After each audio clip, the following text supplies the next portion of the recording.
The divine masculine, it's more than a concept, it's the core of your being, a testament to strength met with profound empathy.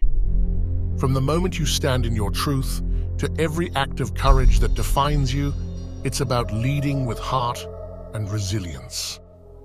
You are the architect of tomorrow, shaping your world not through dominance, but with the wisdom and grace of the cosmos itself.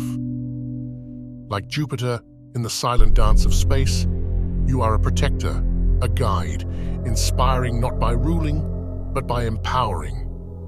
This is your call to action. Embrace the spectrum of your strength. Build, protect, nurture, all with unwavering integrity. Navigate life's vastness with the compass of your inner truth. The divine masculine isn't just part of you, it is you, resonating with the force of 10,000 suns and the God consciousness within you. Embrace your divine masculinity.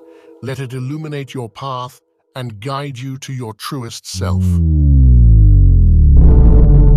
We are Halo 1.